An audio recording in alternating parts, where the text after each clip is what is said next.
Inclinemos nossas cabeças. Deus enviou seu Filho amado para salvar e perdoar.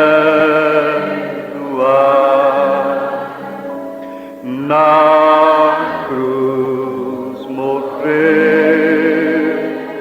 por meus pecados,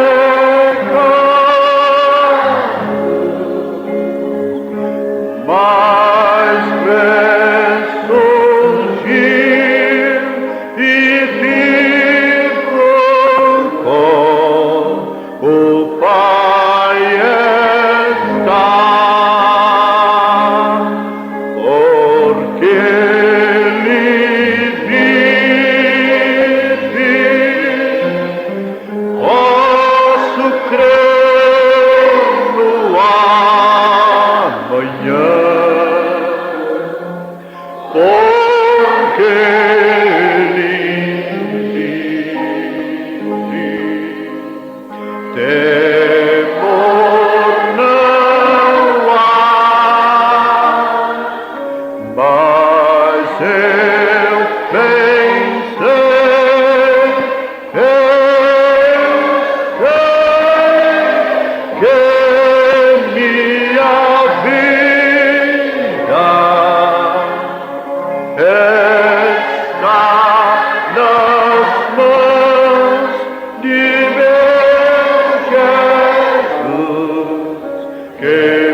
Posso crer no amanhã, porque Ele vive. Posso crer no amanhã. Aleluia. Glória a Deus.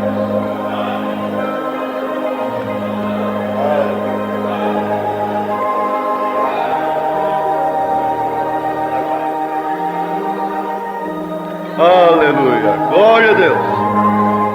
Glória ao Senhor Jesus. Aleluia. Glória a Deus. Porque Ele vive, posso crer no amanhã. Eu posso crer nas coisas que hão de ser.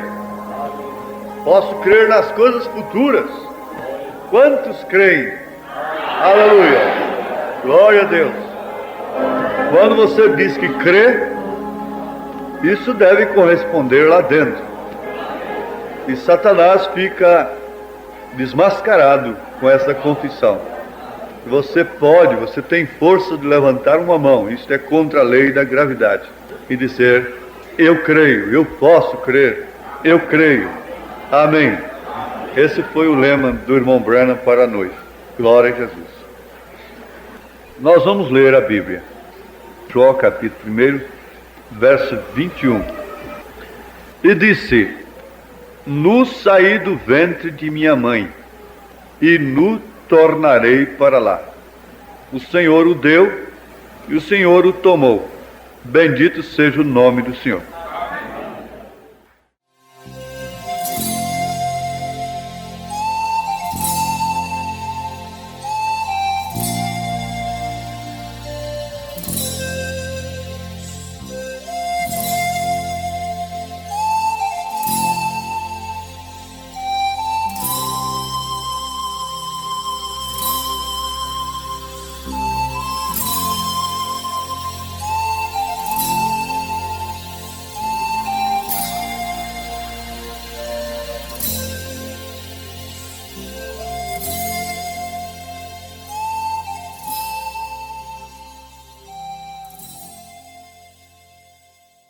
Eu espero que Deus virá vindicar a sua palavra.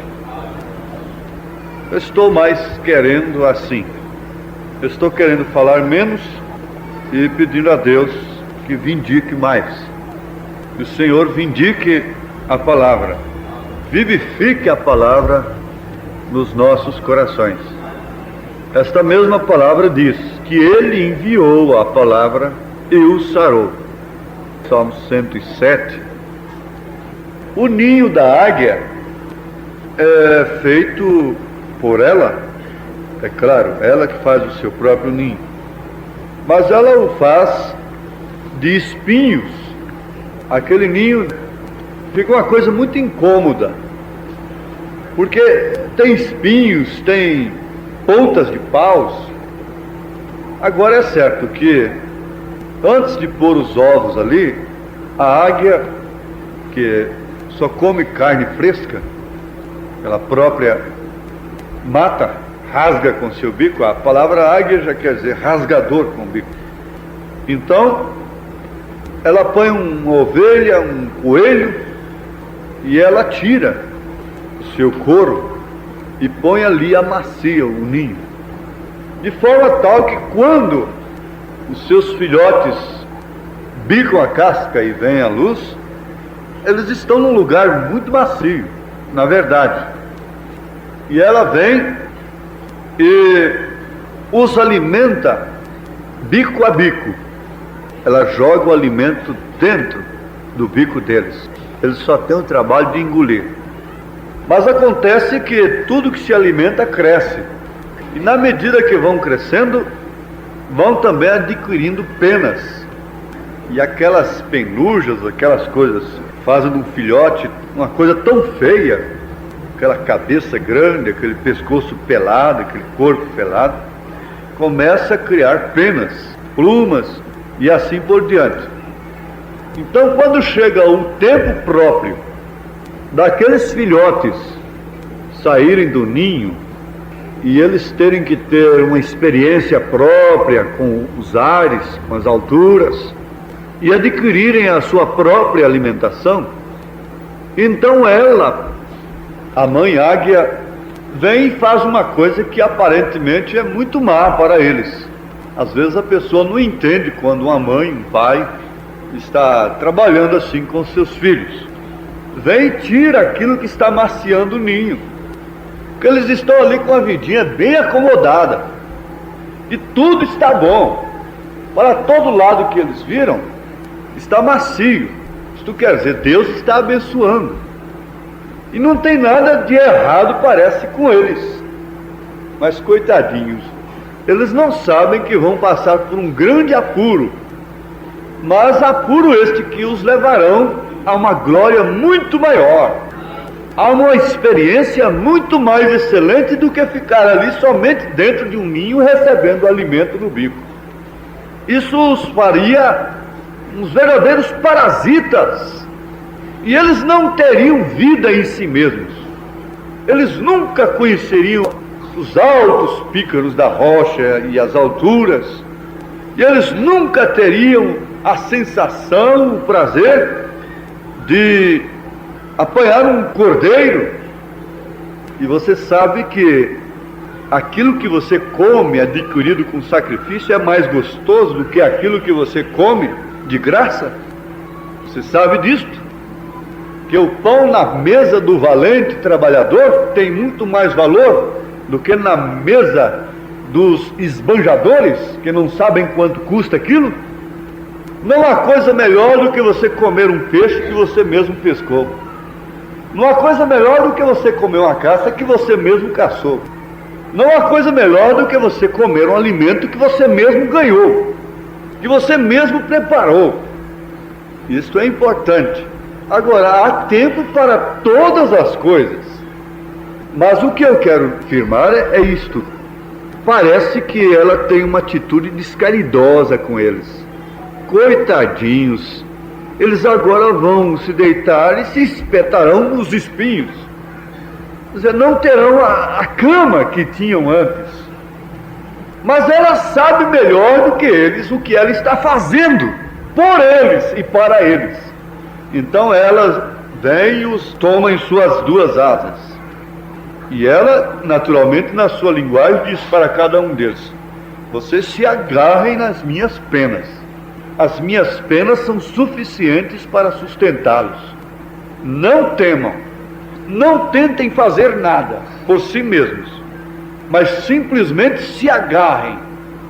Eu creio que aquela mãe águia, antes de alçar voo, ela dá uma instrução de voo para eles. E ela então fala com eles: olha, vocês não temam de forma alguma, porque vocês vão ter uma experiência que vocês nunca tiveram em suas vidas. Isso será diferente de tudo que vocês já experimentaram.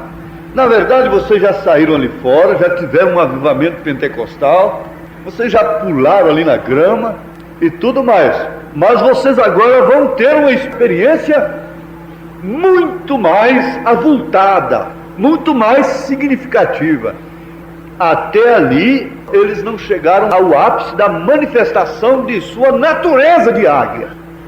O que eles fizeram até ali, uma galinha faz, um falcão faz, o urubu faz.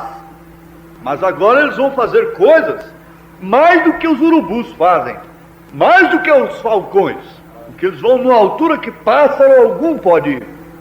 Então ela, naturalmente, na linguagem de mãe, diz: vocês não têm que fazer nada, simplesmente se agarrem em minhas penas. E o profeta diz que aquelas duas águias, daquela águia mãe, são como o Velho e o Novo Testamento, constituído de promessas de Deus, nas quais seus filhos se agarram, para alcançarem uma determinada altura, que somente através dessas promessas eles poderão alcançar.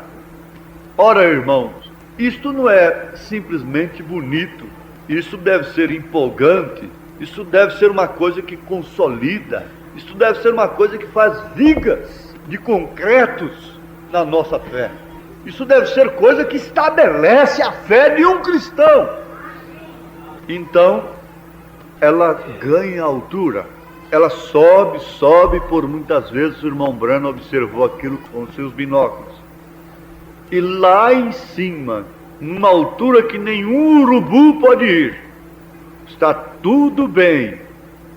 O voo está excepcional. Já estamos nos adaptando às alturas. Isso está começando a dar sintonia com a nossa natureza. E está muito bom, mamãe. Ah, está, não é? De certo, ela olha assim, e eles olham lá para baixo, e aquela montanha que um dia eles olharam para cima, era muito alta, está pequenininha lá embaixo. Você sabe que isso acontece na fé. Aquilo que um dia você olhou para cima estava tão alto, hoje você pode olhar para baixo e ver aquilo tão pequeno. Isso porque Deus tem te trazido a umas alturas diferentes. alturas espirituais. Mas fique certo, Deus quer que você manifeste a sua natureza de uma maneira completa. Isso terá que chegar ao ápice. Isso terá que chegar ao extremo. No mundo ninguém está conseguindo viver sem dar vazão total à sua natureza. A natureza pecaminosa. A mulher rasga suas vestes.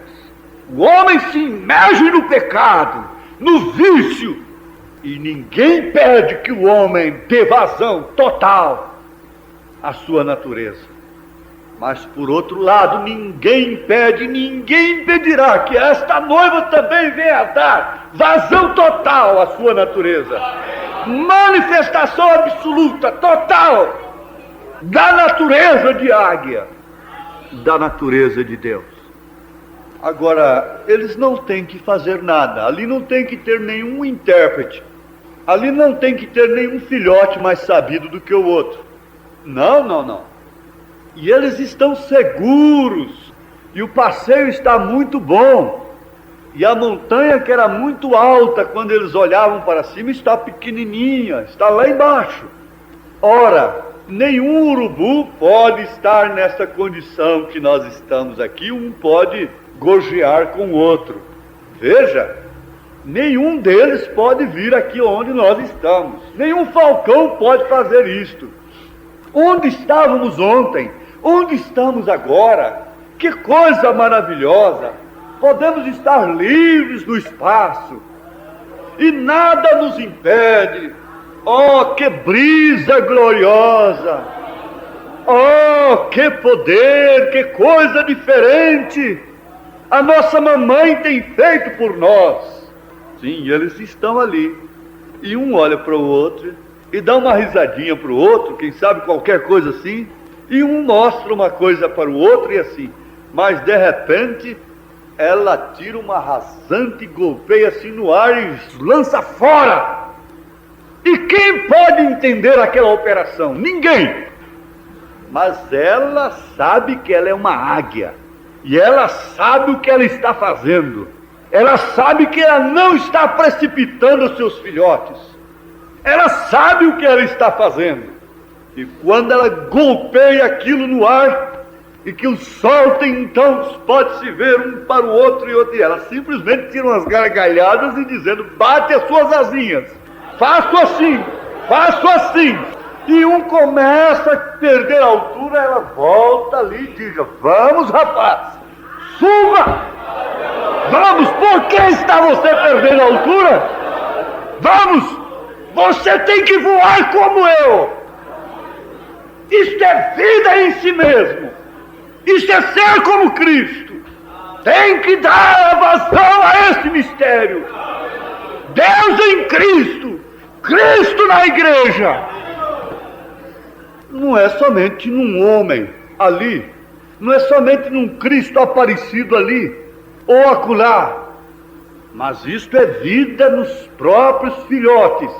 E eles estão se gesticulando, estão batendo asa, e ela não condena nenhum deles por perder a altura, por começar a gritar de medo, qualquer coisa. Ela vai ali, tira uma rasante por baixo e sai com ele lá em cima de novo, e diz: vamos de novo. E é isso que você vem fazer na igreja. É isso que Deus faz com você quando você apanha uma mensagem na hora certa para ler, quando você apanha a Bíblia Sagrada, quando você canta um hino, quando você ora ao Senhor, quando você glorifica a Deus e entra no Espírito. Deus te capacita para dar vazão à sua natureza. Pode deixar que isto terá que vir à tona. Nenhuma natureza pode ficar contida por todo o tempo, retida ali. Cada natureza terá que se manifestar. Ela tem que chegar à sua perfeição. Ela tem que chegar ao seu complemento.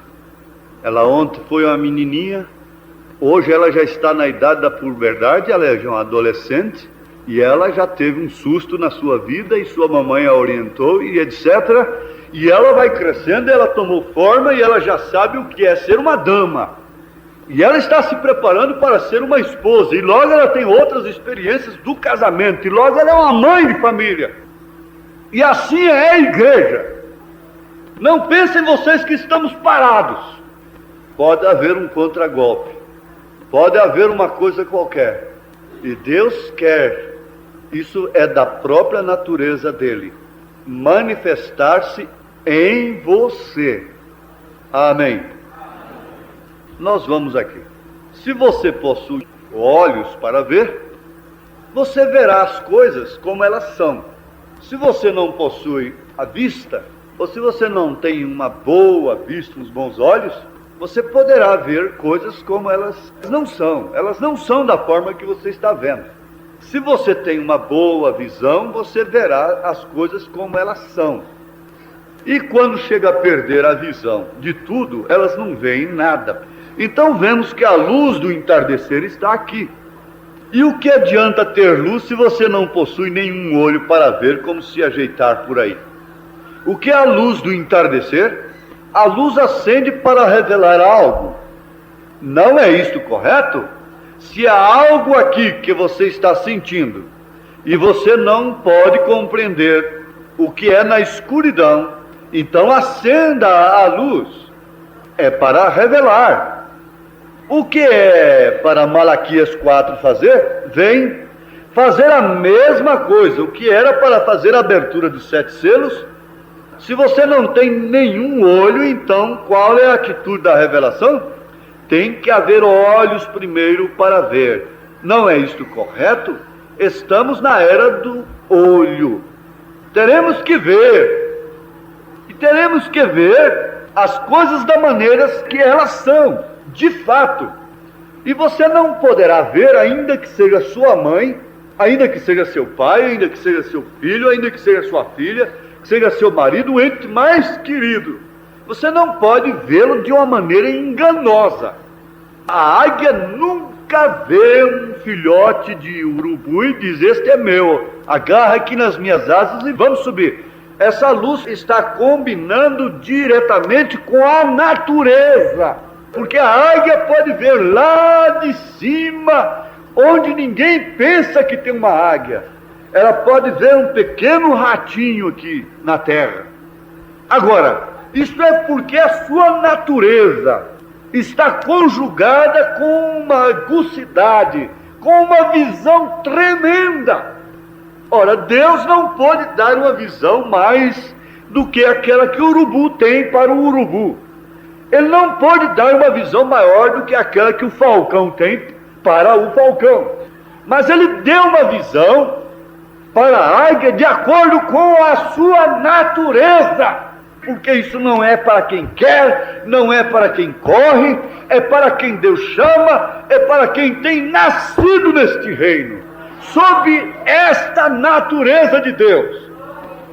Isso é completamente razoável e fácil de ser aceitado por um crente, ser enxergado pelo cristão, que a visão da águia é de acordo com sua natureza. Não se encontra a visão de águia em um falcão, não se encontra a visão de águia em um urubu. Agora, Deus sabia que a águia precisava daquela visão, porque ele sabia que ela voaria muito mais alto do que eles, e mesmo de lá ela pode enxergar melhor do que qualquer outro pássaro. Ora, irmãos, isso fecha o assunto para o que o Espírito quer que nós enxerguemos nesta hora. Você vê que essa natureza tem etapas para a sua manifestação.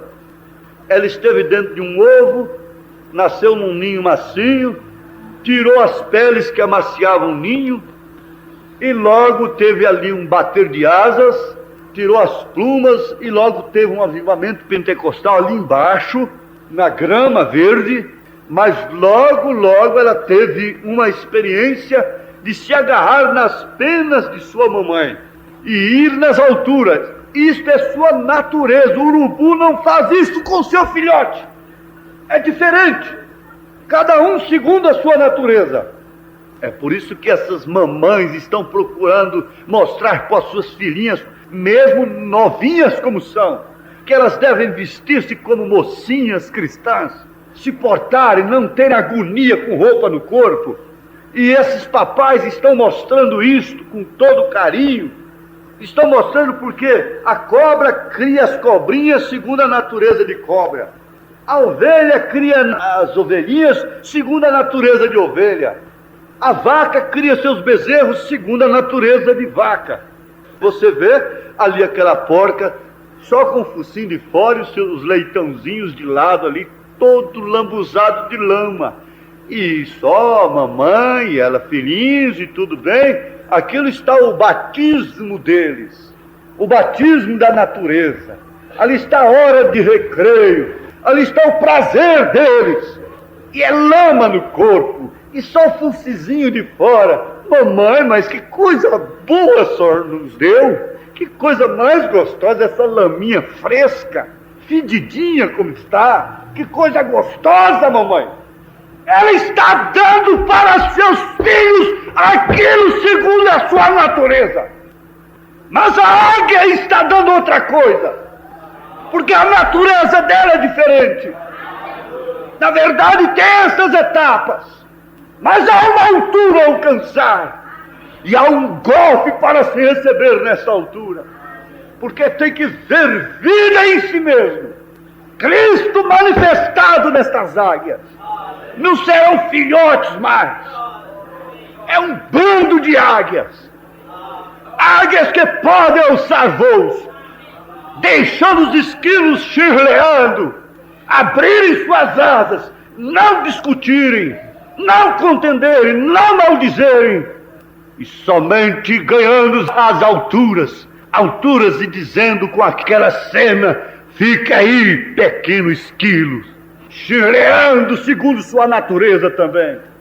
É falar, é implicar, é dar a cara e esconde a cara. Eu vi o esquilo lá nos Estados Unidos, ele esconde a cara da gente e aparece do outro lado, esconde a cara e aparece a cara, implicado todo o tempo. Mas esta é a sua natureza. Ele não está mal, ele está bem, porque a natureza de esquilo é isto mesmo. Ele não pode voar como a águia, ele não pode falar como a águia, ele não pode pensar como a águia, ele não tem outra ocupação. Mas, irmãos, o que tem que haver isto com Deus? Deus tomou. Como chegaremos aqui, meu pai? Eu não vou torcer nada para enquadrar nisso, mesmo que tenhamos de ficar com a leitura em Jó e a mensagem na águia. Não é certo? Eu creio que Jó foi uma águia. Aleluias. Mas aqui está uma coisa linda, perfeita, que ninguém que tem luz pode contradizer. A visão está de acordo com a natureza. É a natureza.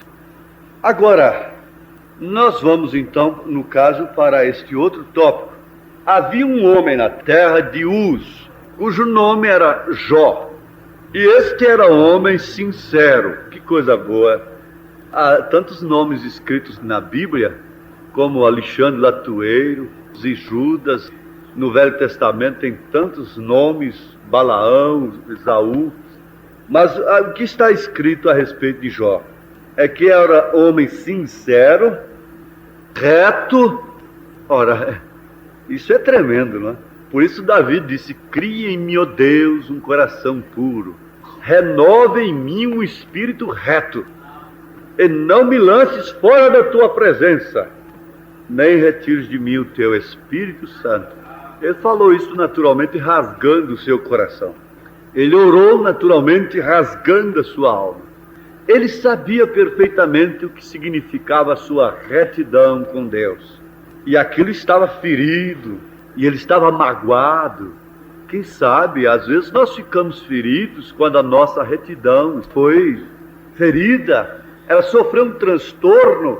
A culpa é nossa, não é de A nem de B. Davi não disse: a minha mulher pecou. Davi não disse: o meu exército pecou. Davi não disse: o meu companheiro aqui de confiança pecou. Ele clamou miseravelmente com seu coração, envergonhado, no Salmo 51. Pequei. Isso quer dizer, eu pequei. Isso quer dizer, a minha retidão sofreu um transtorno. A minha comunhão com Deus sofreu um transtorno, uma interrupção, e o meu pecado está diante de mim. Reto e temente a Deus era Jó, e desviava-se do mal. Tudo isso está implicando visão e natureza. Eu creio que estamos enquadrados, o Espírito Santo enquadrou o assunto. E desviava-se do mal. Você sabe que o morcego tem um radar, e ele emite umas ondas. E, por exemplo, quando isto vai aqui, aquelas ondas chocam com um obstáculo qualquer, então ele se desvia daquele obstáculo. É por isso que ele não se choca com a madeira, com o pau, com a árvore, com o teto. Por quê? Ele tem um radar, ele não tem olhos, mas ele tem um radar. E ele se dirige por aquele radar. Quando aquela onda se choca num obstáculo, ele se desvia dela. E você nunca vai ver um morcego trombando com o outro. E faz vir as voltas dentro de uma caverna para todos os lados. E você não vê ele chocando um com o outro, metendo o peito lá e caindo morto. Isso numa velocidade tremenda, e aquelas ondas estão chocando com os obstáculos e eles obedecem automaticamente. Se desviam dos obstáculos. Mas assim é o cristão. Ele tem o Espírito Santo, que são aquelas ondas que chocam com todos os obstáculos. E esta mulher se desvia da moda social deste século, porque essas ondas do Espírito Santo chocam-se com isso. Isto é o grande mal. E estes homens, quando estas ondas, este radar, este Espírito Santo que está dirigindo a sua vida e vulcanizando esta natureza do varão perfeito em sua vida, quando aquilo choca com aquele obstáculo, ele se desvia daquilo. E Jó era um homem que se desviava do mal. Ah, você vai voltar para casa hoje pensando nestas coisas. E você pensar também, graças ao Senhor, porque eu me desvio do mal. Há uma coisa em mim que me faz desviar dos males. Mas eu pergunto, vieram males sobre Jó? Sendo ele sincero, reto e temente a Deus, e desviando-se do mal? E vieram males sobre ele? Vamos adiante. E nasceram-lhe 7 filhos e 3 filhas. E era o seu gado 7.000 ovelhas e 3.000 camelos. Não era meia dúzia de vaca, não. E 500 juntas de bois. E 500 jumentas. Eram também muitíssima gente ao seu serviço, de maneira que este homem era maior do que todos do Oriente. E iam seus filhos e faziam banquetes em casa de cada um no seu dia, e enviavam e convidavam as suas 3 irmãs a comer e beberem com eles. Eles não tinham falta de nada, não é? Sucedeu, pois, que tendo decorrido o turno de dias de seus banquetes, enviava Jó e o santificava, e se levantava de madrugada, e oferecia holocausto segundo o número de todos eles, porque dizia Jó: porventura pecaram meus filhos, e blasfemaram de Deus no seu coração. Assim o fazia Jó continuamente, oração pelos seus filhos. E vindo um dia em que os filhos de Deus vieram apresentar-se perante o Senhor, veio também Satanás entre eles. O profeta desafiou: me diga qual uma reunião de santos que o diabo não está no meio deles. O irmão Branham desafiou: me mostre uma reunião de santos onde Satanás não esteja no meio deles, esteja ali esperando para numa hora certa manifestar sua natureza. Mas aqui está: mas estende a tua mão e toca-lhe em tudo quanto tem, e verás se não blasfema de ti na tua face. Ele está na igreja porque ele está bem, ele pode ir de carro, Deus está abençoando, e assim por diante. Mas deixa Deus tirar aquilo para ver se ele aparece mais. Deixa o marido dela morrer para ver se ela aparece mais na igreja. E assim por diante. E disse o Senhor a Satanás: eis que tudo quanto tem está na tua mão. Agora, Deus permitiu que aquilo que ele tinha dado para Jó, Satanás pudesse pegar. Somente contra ele não estendas a tua mão. E você sabe que às vezes o diabo obedece mais a Deus do que um crente. Não se pode admitir que o diabo desobedeça a Deus. Todas as vezes que Jesus deu ordem para demônios, eles saíram caladinhos, ou clamando que temos nós contigo, mas tiveram que sair, obedeceram. E quantas vezes ele disse para os seus filhos: não faça isso, não corta teu cabelo, minha filha, que isso é desonroso, você vai e corta. Então, irmão Brando, se você não pode culpar o diabo, ele diz para nós: não faça isso, não faça aquilo, está tudo escrito. Agora, o diabo é obrigado a obedecer a Deus. Ele tem que obedecer às suas ordens. Se ele pode matar, roubar e destruir como um ladrão, se o reino da terra está em suas mãos, é porque Deus lhe permitiu isto. Mas quando o Senhor disser: chega, basta, ele não poderá derramar uma gota de sangue sequer mais. Ele não poderá fazê-lo. Ele não terá nenhum coração para usar daquela hora em diante, nenhum corpo através do qual ele possa prostituir, fumar, beber, mentir. Agora, é certo que desobediência à palavra de Deus é inspirada pelo diabo. Diz o Senhor a Satanás: eis que tudo quanto tem está na tua mão, somente contra ele não estendas a tua mão. E Satanás saiu da presença do Senhor. Ele não pode matar um filho de Deus enquanto Deus não permite. Ele não pode chocar o carro e tirar a vida de um filho de Deus, a menos que Deus permita. Diz: agora pode. E sucedeu um dia em que seus filhos e suas filhas comiam e bebiam, vinham na casa de seu irmão primogênito, que veio um mensageiro a Jó e lhe disse: os bois lavravam e as jumentas paciam junto a eles. E eis que deram sobre eles os sabeus, e os tomaram, e aos moços feriram ao fio da espada, e eu somente escapei para te trazer a nova.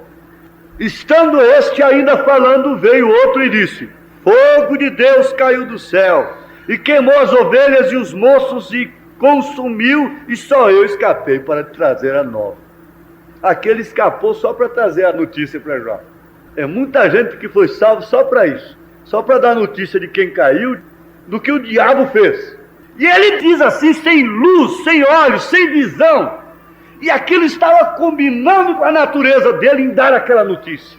Ele diz assim: olha só a luz que ele tinha: fogo de Deus caiu do céu. Não, não foi de Deus. Aí então a vantagem de ter um profeta, ele diz: quando você vê uma tempestade dessa matando, e relâmpagos e coisas, isto é Satanás fazendo aquilo. Mas o mensageiro, o noticieiro, não tinha nenhuma luz. Ele só sabia dar a notícia do que o diabo tinha feito, e dizendo que era Deus, que o fogo veio de Deus, e aquilo já acarretava a culpa em Jó. Isso veio de Deus, e Deus está castigando já. Naturalmente, todos os noticieiros depois formaram um grupo, uma congregação, e se encontraram lá na frente. Bom, eu dei a notícia desta. O outro diz: eu dei a notícia disso. O outro diz: foi eu quem dei a notícia disso. Foi eu que dei a última notícia para ele. Que vantagem! Quando alguém chegou correndo lá para Davi: onde está o rei? Diz para ele que tem um mensageiro lá de Saul para ele. Aí todo mundo foi abrindo ala. Disse: olha, Saul, teu inimigo, está morto. Virou a espada contra si mesmo. Ele disse: mata esse homem. Mata depressa. Depressa, mata esse noticieiro. Tem que haver morte. Pelo que se vê, pelo que se ouve, a menos que se desvie do mal, a menos que haja uma coisa que possa acusá-lo aquele obstáculo, a menos que não combine com sua natureza, tem que haver visão. Agora, tinha que haver os tais mensageiros. Eles eram necessários. Você sabe, irmã, você sabe disso. O seu marido pode ser o pior homem do mundo, e você sabe as piores coisas dele. Mas quando você ouve alguém murmurar lá de longe, falar dele, que ele fez isto ou fez aquilo, às vezes uma coisa que você sabe, que de fato ele fez, você recebe uma punhalada no coração. Aquilo é uma carga dobrada que você recebe. Quando você tem um filho ou uma filha que comete tais e tais coisas por lá, você repudia aquilo, você não aceita aquilo, você chora às madrugadas, você sofre, falta morrer por causa daquilo, mas de repente você fica sabendo, a irmã fulana falou para o irmão fulano, ou a irmã fulana falou para o irmão ciclano, que a sua filha isso, aquilo, outro. Aquilo é uma outra pedrada, dói, aquilo faz você sofrer. Você não quer ser esses mensageiros, mas quando você descobre que alguém ora por aquela filha, ora por aquele filho, ou então dá um copo d'água a ele ou a ela em consideração a você até, não, por amor de alguém, por amor de meu servo Davi, por amor daquele, até Deus agiu assim, por amor de meu servo Davi, você não vai morrer. Então o que acontece? Você está dando um copo d'água fria para aquele pequenino. Você não ficará sem recompensa. Mas Jó estava ali recebendo só as notícias. Fogo desceu de Deus e caiu do céu e queimou as ovelhas e os moços e consumiu, e só eu escapei, o porta-voz, para te trazer a nova. Estando este ainda falando, veio outro e disse: olha a pressão, isso é para te levar a alguma experiência, Jó. Isto é um evangelho de sofrimento. Isto te trará um estado qualquer. Isto é para desmascarar o diabo. Tudo na vida de um crente fiel, com a família de uma crente, de um crente fiel, é para que Deus seja glorificado. Para que Satanás seja desmascarado. Tem que se arrancar essa máscara, diabo. Satanás tem que ser desmascarado. Este que está vos pregando fez a sua mãe receber muitas notícias. O Joaquim fez isto, Joaquim fez aquilo, e aquilo outro, até que morreu apunhalado. Mas um dia, antes de morrer, ela pôde levantar a sua mão e dizer para ele, por inspiração do Divino Espírito Santo, que o que ele acabou de ler em Josué, capítulo 1, de 1 a 9, era para ele. Ela me disse: isto é para você. Aleluias!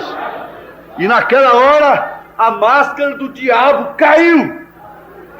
Caiu e tem que cair.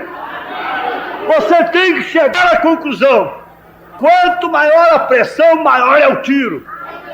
Quanto maior a pressão, maior é o poder.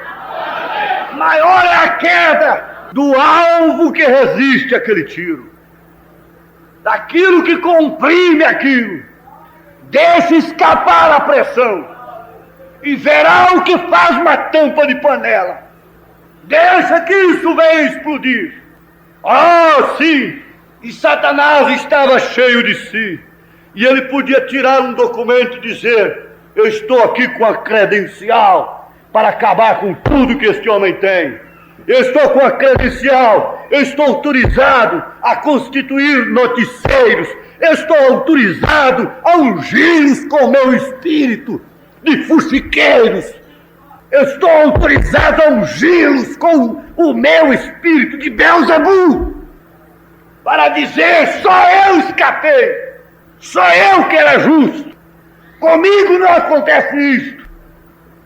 Ah, então estava ali agora, e Jó só recebendo, como um bom keeper, toda a bola pegava nele, ele abraçava todas, mas de uma hora diferente. Ó Jó, não estranhe, a pele saiu do ninho, o ninho estava muito macio, tirou aquele que Deus tomou, Não foi você que botou essas peles aí, não, Jó. Foi ele. Então ele toma. Tomou o que deu para você. Ah, irmãos, aquela hora então foi diferente. E ele tornou-se um keeper, guardando aquilo tudo. Estando ainda este falando, veio outro e disse: estando teus filhos e tuas filhas comendo e bebendo vinho em casa de seu irmão primogênito, está vendo o que eles estavam fazendo? Eis que um grande vento sobreveio da além do deserto e deu nos 4 cantos da casa, a qual caiu sobre os mancebos e morreram. E só eu escapei para te trazer a nova. Só eu escapei para te trazer a nova. Então Jó se levantou e rasgou o seu manto e rapou a sua cabeça, símbolo de humildade, e se lançou em terra e adorou. Se todos nós pudéssemos fazer assim. A tua filha menor se perdeu, o seu filho se deu isto, é um toxicômano, é isto, é uma coisa pior do que isto. E rasgou os seus vestidos, rapou a sua cabeça, prostrou-se, lançou-se em terra e adorou. Adorou. Naturalmente eles ficaram ali. O que o homem vai fazer? Tem que esperar a resposta. Eu tenho que ver a reação da minha notícia. Mas aí sua boca abriu. Quando sua boca abriu, disse: nu, sem roupa, sem nada, saí do ventre de minha mãe e nu tornarei para lá. Esse lá não era o ventre de sua mãe, você sabe. O Senhor o deu e o Senhor o tomou. Bendito seja o nome do Senhor. Em tudo isto Jó não pecou, nem atribuiu a Deus falta alguma. Oh, se eu não quisesse remir o tempo, nós podíamos passear por aqui em partes mais agudas de seus sofrimentos e chegarmos no fim da coisa. Vamos chegar ao fim do assunto. Eu sei que não há nenhuma mãe nem um pai aqui que não esteja sofrendo aflição. Não há um lar que não tenha expectativa. Se não há expectativa no seu lar porque seus filhinhos são pequenininhos, tem alguma coisa errada com você. Porque a hora é de exposição do sinal. Os pés calçados com as sandálias, o bordão na mão. E o filho olhando para o pai. E certo de que há alguma coisa ali que ele teria que fazer para salvar a sua vida. Papai, você não se esqueceu de passar o sangue? Você está certo de que você não está trazendo uma desgraça no meu futuro? Agindo desta maneira? Você não está armazenando uma coisa que você vai ter que pagar à custa de mim depois, meu pai? Meu pai, tome cuidado com sua língua. Minha mãe, não fale daquela moça. Essa bebezinha que está aí está dizendo: mamãe, não fale da filha dos outros não, porque depois eu não quero ser um instrumento para te purgar, não. Depois a senhora vai pagar através de mim. Não fale não, mamãe, apenas ore por elas, por essas mocinhas que a senhora reprova. Ore, chore por elas, mamãe. Oh, papai, chore por ele, porque amanhã eu vou crescer num mundo pior do que esse, papai. Não chame essa desgraça sobre mim, não. Tenha misericórdia dos outros. Oh, papai, oh, mamãe. Eles estão clamando desta maneira. E estão certos vocês que expuseram o sinal. Quem está livre do anjo da morte nesse século? Mas Jó estava ali. Logo apareceram uns amigos que você os conhece. Mas vamos aqui. Ele passou por momentos terríveis e desagradáveis. Por fim ele sofreu a lepra. O diabo voltou a insultar a Deus. Disse para Deus: bom, ele não te negou, porque você sabe, o homem tem saúde, tem tudo, ele começa de novo. Você o abençoa, não é certo? Então Deus disse, confiando em Jó: vai lá e toca na pele dele. Faça isto. E ele ficou numa lepra terrível que nem sua esposa ousava se aproximar dele. Naturalmente se assentava no seu colo, beijava-o, adquiria um filho quando ela queria. Mas que tal agora se assentar no colo de um leproso, soltando a pele? Como fazer isto? Que coisa horrível estava aquele homem. Naturalmente pecou, Deus o abandonou. Se ele não tivesse pecado, ele não estaria assim. Mas Deus confiava naquele homem.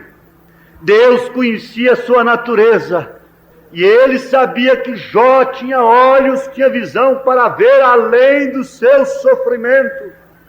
E você sabe de uma coisa que combina perfeitamente: o regozijo cristão verdadeiro, regozijo no sofrimento, é uma das revelações dos 7 trovões. Isto implica a visão da mensagem. Regozijo no sofrimento é o que é impossível, sem murmuração, sem queixa, sem lamentação, sem estar fazendo os outros se compadecerem de você, sem nada destas coisas, mas regozijando-se por haver sido dignos de sofrer afronta pelo nome dele. Ora sim, sempre, quando um cristão é escarnecido, não é aquela pessoa, é sua posição, é o que está nele que está sendo escarnecido. Agora você está passando por isto. Você, irmã, você, irmão, eu não tenho que pregar aqui para mim, eu tenho que pregar para você. Eu estou aqui para pregar para você. Eu não estou aqui para me defender, eu estou aqui para te defender.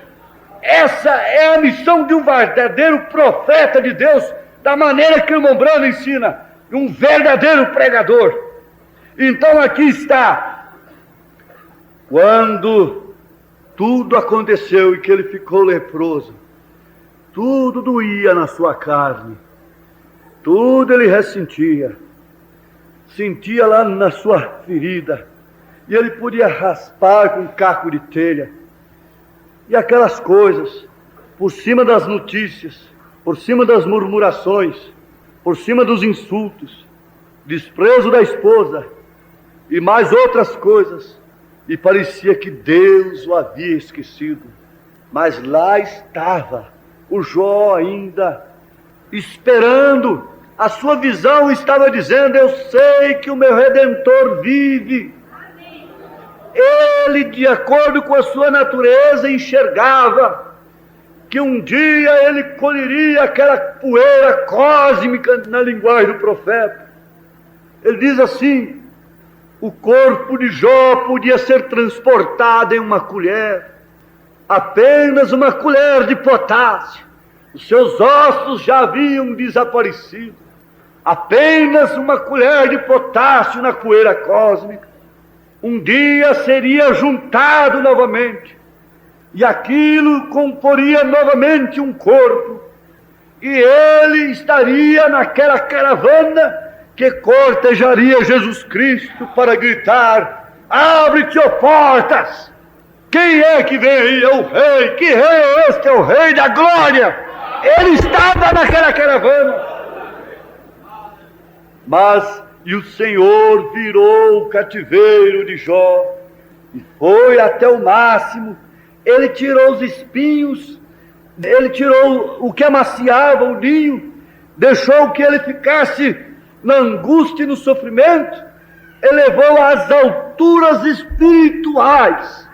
Você sabe que se a Bíblia contasse que houve um homem muito fiel, rico e fiel a Deus, somente isso, mais nada, não seria nada como mostrar o que Jó sofreu, enfrentou, e com aquele sofrimento Deus o levou às maiores alturas espirituais. Foi no sofrimento que Jó deixou o seu nível espiritual ser manifestado. Satanás provou desta maneira, dizendo: bom, tendo tudo é fácil ser crente, é ser fiel. Mas na pobreza e na doença, ele manifestou que natureza ele tinha, e qual a visão que ele tinha além daquele estado, Quando aquilo passasse, eu creio que todos que estão com visão e voltados pelo Espírito estão entendendo o que o Espírito Santo quer falar nesta noite. Essa visão e aquela natureza mostrava isso. E aquele sofrimento foi que o levou ao ápice espiritual. Foi aquele sofrimento que o levou àquelas alturas espirituais, a manifestar a sua natureza. Agora, o Senhor virou o cativeiro de Jó quando orava pelos seus amigos. E o Senhor acrescentou a Jó outro tanto em dobro a tudo quanto dantes possuía. Oh, irmãos, que coisa tremenda! Quando Jó orava para Deus, oh Senhor, eu fui tão fiel nos dízimos, eu me desviava do mal, toda a vida fui sincero, toda a vida fui reto diante de Ti, tira de mim essa lepra, Senhor. Não, ele estava orando por aqueles amigos que só fizeram provar a sua fé. Veja só como a palavra falada veio através dele a favor dos seus amigos. Vejam aqui. Sucedeu, pois, que acabando o Senhor de dizer a Jó aquelas palavras, o Senhor disse a Elifas, o tamanita: a minha ira se acendeu contra ti e contra os teus 2 amigos, porque não disseste de mim o que era reto, como meu servo Jó. Quer dizer, não falou por revelação. Diz que Deus é 3 pessoas. Você sai disso, você não está falando o que é reto acerca de Deus. O teu batismo não é correto nos títulos. E eles exploraram aquilo. A sua amizade era uma amizade opressora. Era uma amizade para cravar, para apunhalar. Era uma amizade para pisar. Era uma amizade que fazia, era sofrimento maior para ele. E a ira de Deus se acendeu contra eles. Mas o que aconteceu?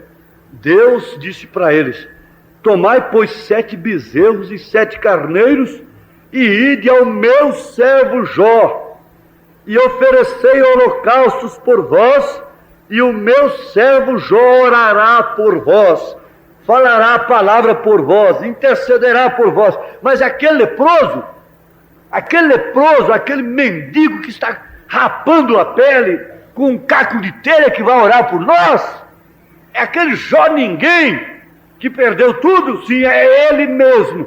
Ele não perdeu nada. Pelo contrário, ele ganhou mais. Ele ganhou em dobro. Aleluias, glória a Deus. Ah, sim, porque deveras a ele aceitarei, a sua oração eu aceitarei, para que eu vos não trate conforme a vossa loucura, porque vós não falaste de mim o que era reto, como o meu servo Jó.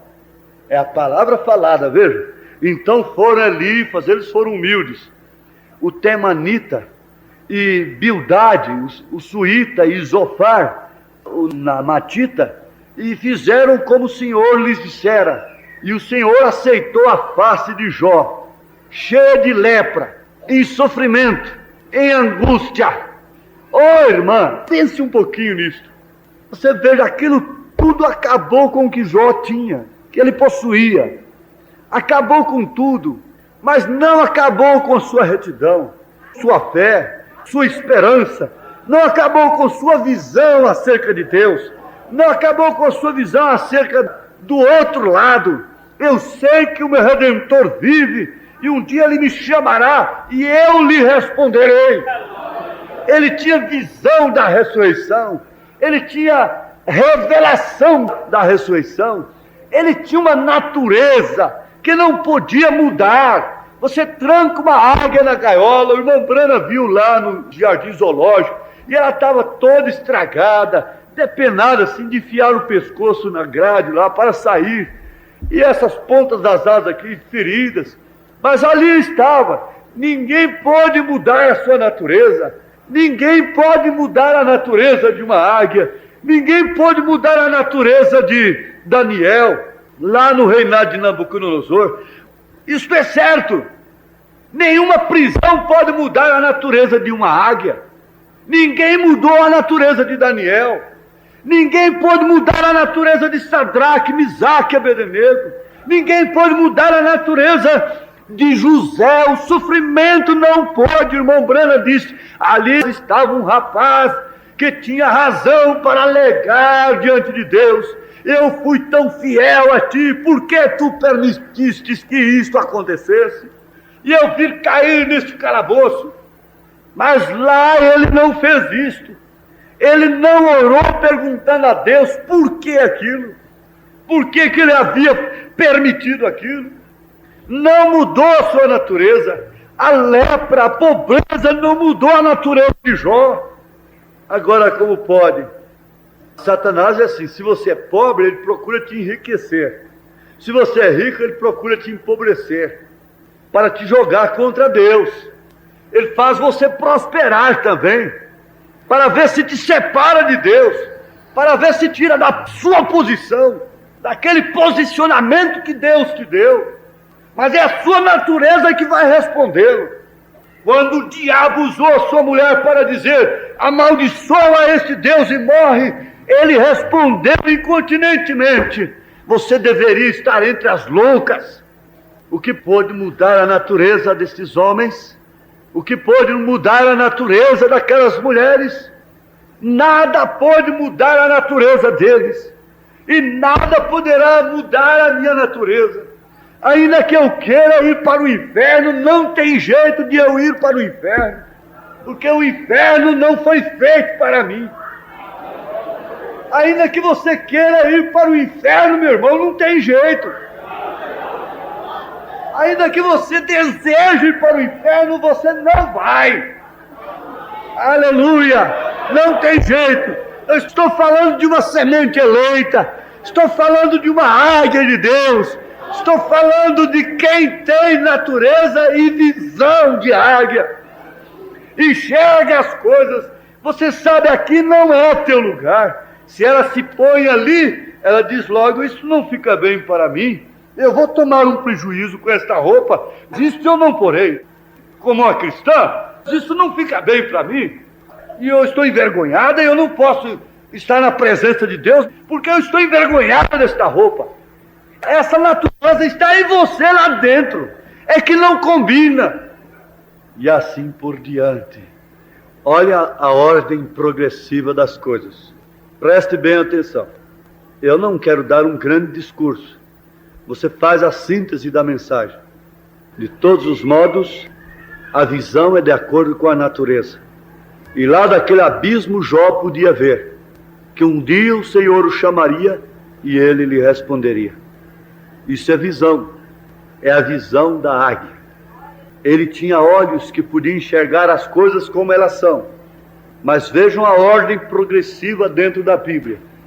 Na saída do Egito eles tiverem carne, e logo maná, e depois Canaã, leite e mel. Dentro de Canaã eles ainda tiveram lutas, eles ainda tiveram dificuldades, eles ainda tiveram que lutar. Isto representa a era do vencedor. E você sabe que nós estamos nesta era. Pregar para uma igreja madura. Você precisa de fé, virtude, conhecimento, temperança, paciência. O irmão Brana foi lá no quadro negro e fez um risco com giz, e fez uns traços com giz, e escreveu estas coisas. Depois nós fizemos quadros bonitos, pirâmides todas ajeitadas para isso. Mas ele só fez isto.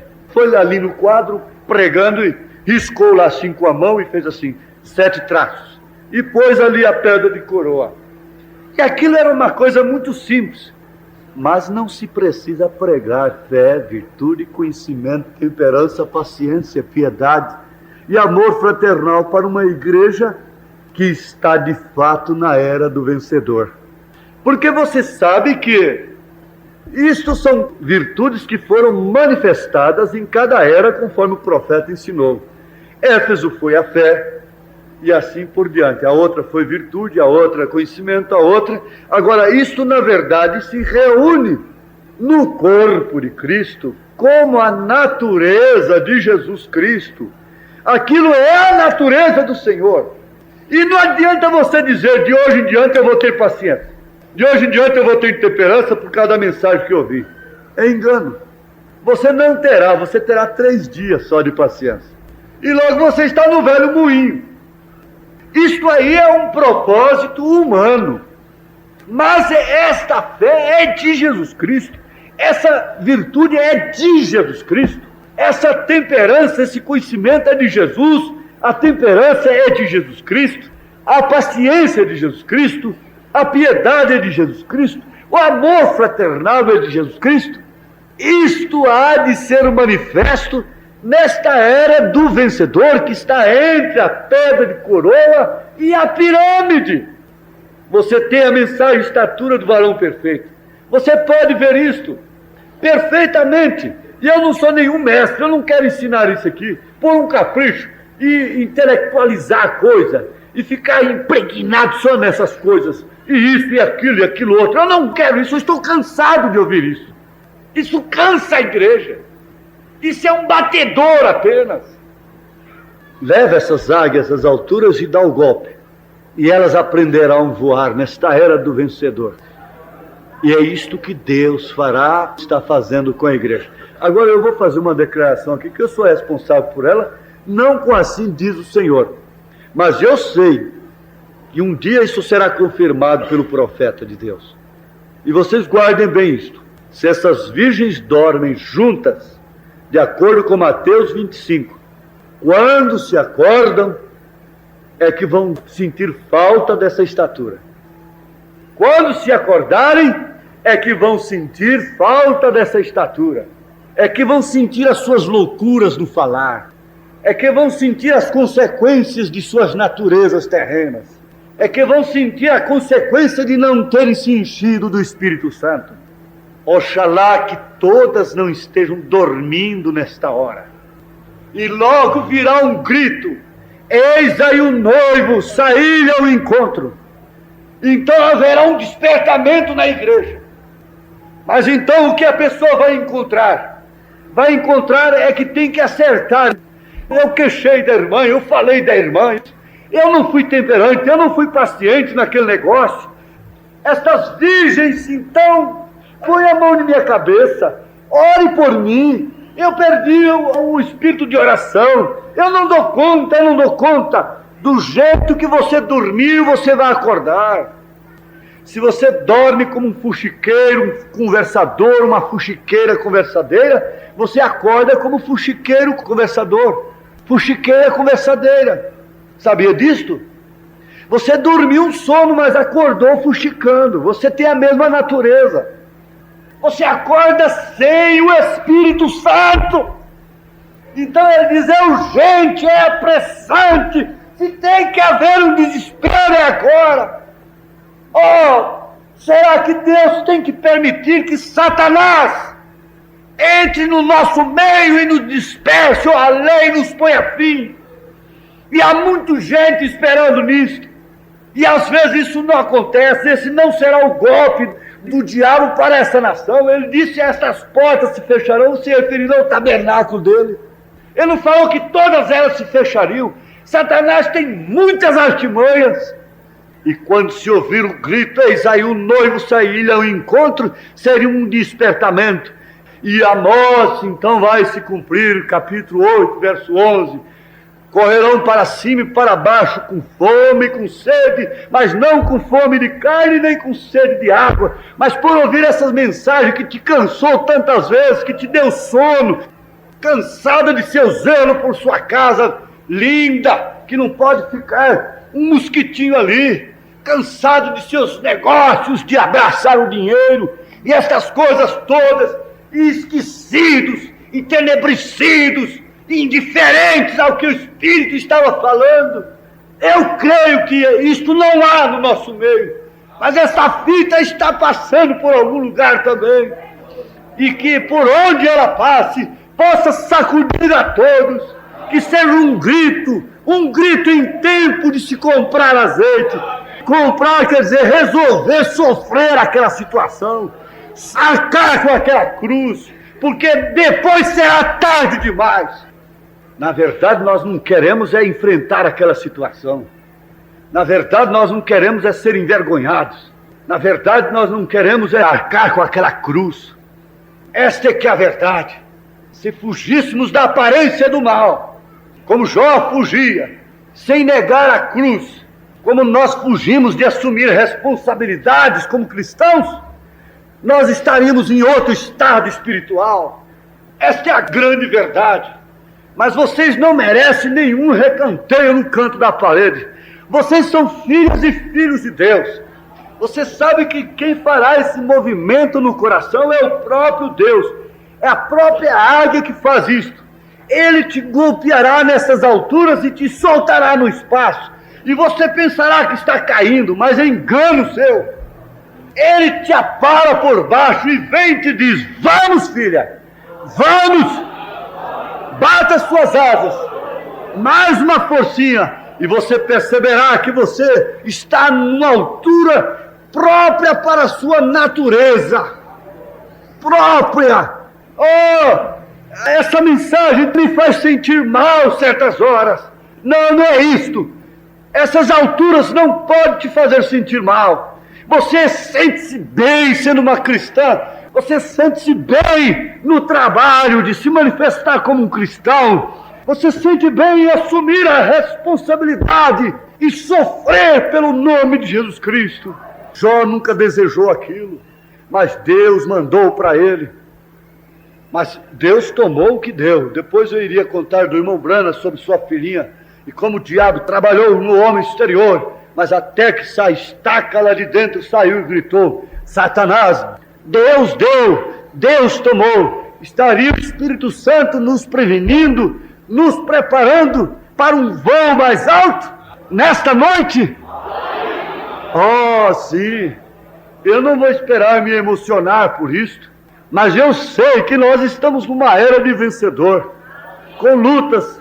Não há nenhuma sensação, não há nenhuma expectativa por progresso assim, porque chegamos lá. Quando eles chegaram lá, eles não tinham que pensar, eles haviam dividido as terras, eles não tinham nada que pensar em outra coisa. Eles não tinham que pensar em continuar a viagem. Esta é a era do vencedor. Potencialmente nós temos entrado na parte do rapto. Potencialmente nós estamos no curso do rapto, do arrebatamento. Nós estamos desaparecidos dos parentes, dos amigos, como Abraão estava. Nós estamos desatualizados com as notícias do mundo. Nós estamos desatualizados com a ciência.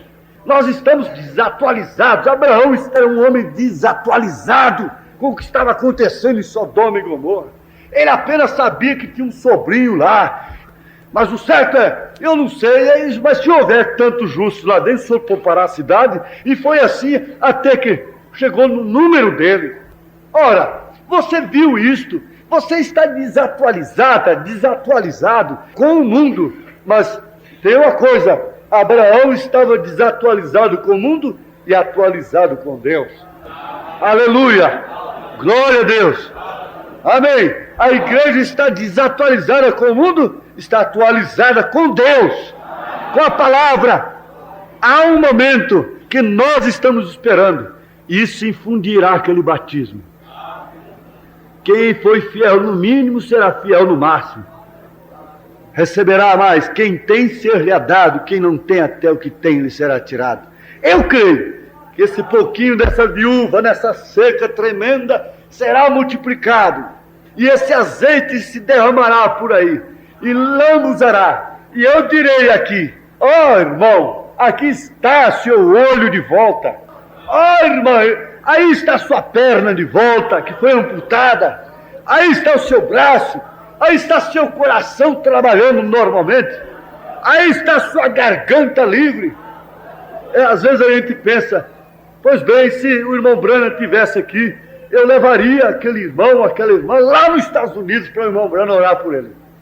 Eu, pessoalmente, eu levaria. Eu faria tudo para levar um certo irmão lá nos Estados Unidos para o irmão Brana aplicar a especialidade dele de expulsar câncer. Eu levaria aquele irmão lá. Não precisa não. Não precisa ir lá não, irmão. Não precisa ir lá não. A palavra veio. Aleluia. Glória a Deus. A mensagem veio. Glória ao Senhor Jesus. Você sabe que mesmo o irmão Branham perdeu amigos, como houve um caso de um amigo dele que ele amava tanto que ele nem foi no funerário. Ele nem apareceu lá para ver aquele corpo morto. Ele teve também coisas difíceis nesse sentido. Ele próprio foi doente, seu filho sofria uma melancolia terrível que danava chorar, um homem chorando de melancolia. E aquela coisa terrível. E ele não podia fazer nada. Você tem que entender isto. Mas agora, quando o Espírito de Deus for se mover para dar o nosso último estado, quem impedirá? Seria aquela pequena falta com o marido? Seria aquela pequena falta com a esposa? Seria isto, seria aquilo? Estaríamos preocupados com coisinhas pequenas quando estamos numa altura tão longe, e acontecendo coisas que você nem imagina. Aqueles filhotes não sabiam daquilo. Oh Deus, oh Pai, eu quero estar aqui, Senhor, quando isso estiver acontecendo. Eu tenho esse desejo, como dizia o teu santo profeta. Eu desejo ver aquela hora. E agora, Senhor, nós analisamos a nossa vida e compreendemos que há uma natureza e que a visão que temos é de acordo com a nossa natureza. E nós podemos enxergar além desses abismos, além desses ataques do diabo, além dessas feridas no corpo, no coração, além dessas facadas, além dessas punhaladas, de um irmão ficar canceroso, de uma irmã estar ali com o seu coração dando as últimas batidas. Oh Senhor, isto faz este corpo sofrer, isso nos põe pequenos às vezes, isso nos põe às vezes a interrogar, isso reflete às vezes com uma pressão sobre nós, como se nós fôssemos culpados disto. Mas não, Senhor, esse tempo está sendo olhado com visão de águia, Senhor, com a natureza de águia. Nós queremos apenas aprender a esperar no Senhor, esperar no tempo próprio. Oh Deus, e dá este golpe que faz cada um voar e bater as suas asas. Irmã, pense que você é uma filha, pense agora que sua natureza é de Deus, que sua natureza é das alturas, sua natureza é de ir para um lugar que está preparado por Jesus Cristo. Pense, irmão, agora, pense nisto. Você saiu de toda interpretação humana, você deixou tudo isso para trás, você deixou toda esta comida do mundo, todos os prazeres do mundo, toda a vaidade, tudo você deixou.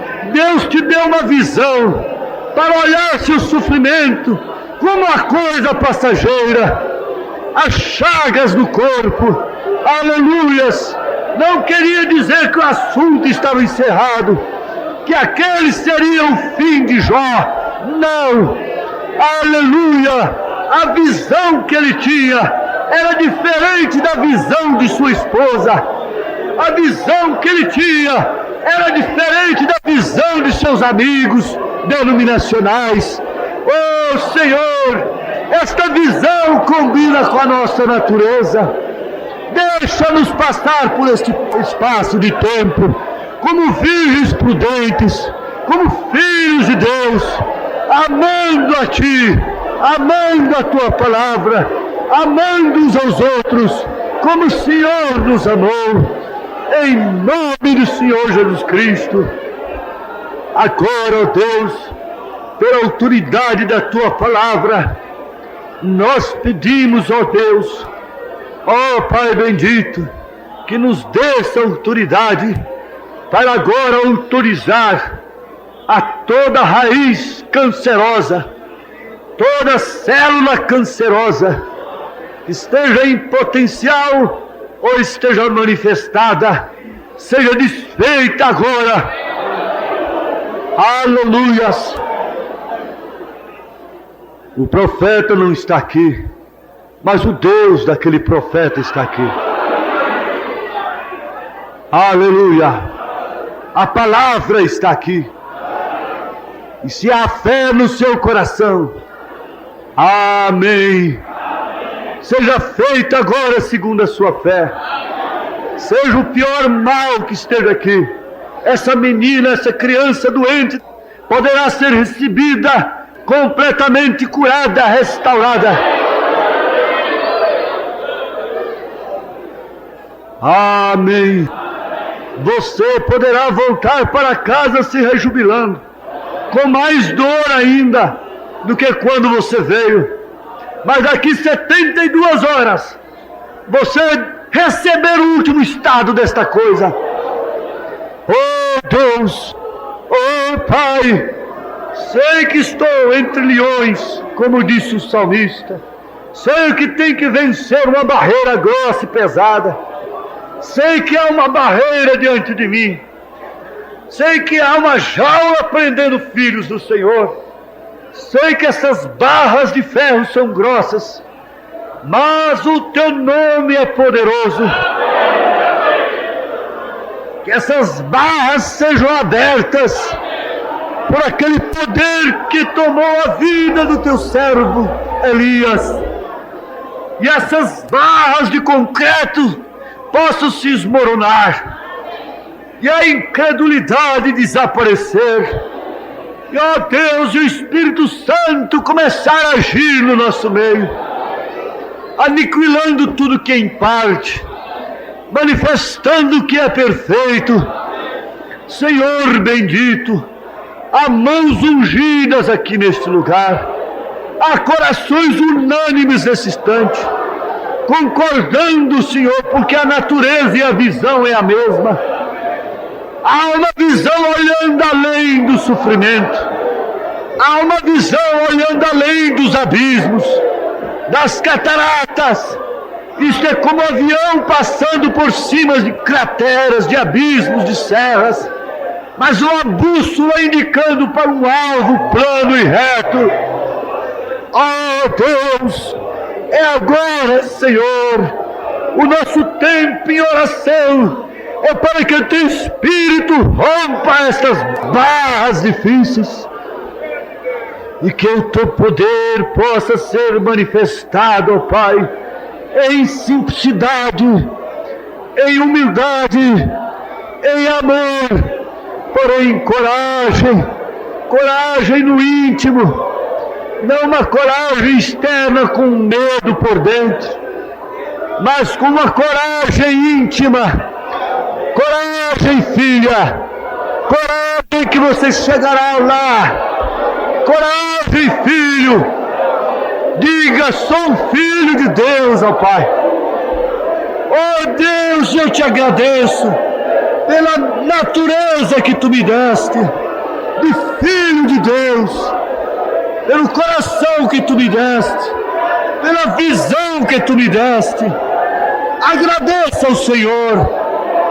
Ore ao Senhor, agradeça a Ele por você ter visto Elias nesta era, visto Malaquias 4 se cumprindo.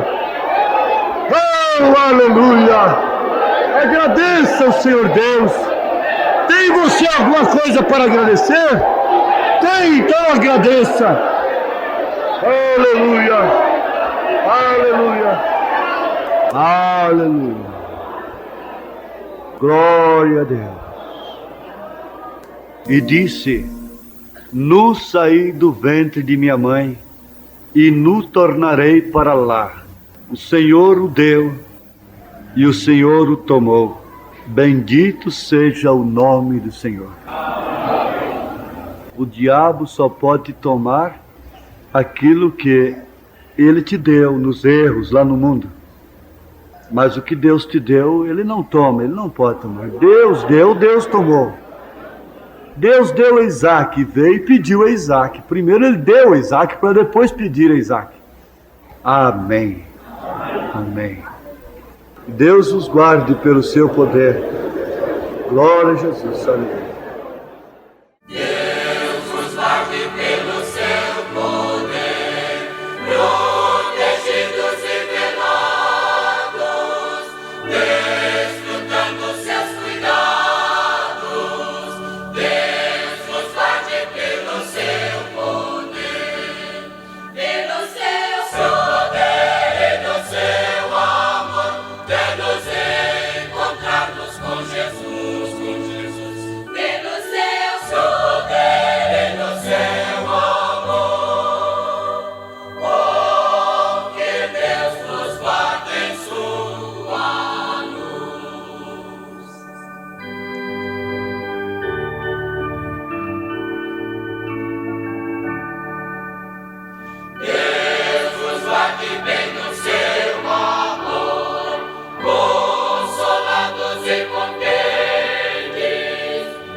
Pelo seu poder e no seu amor, dando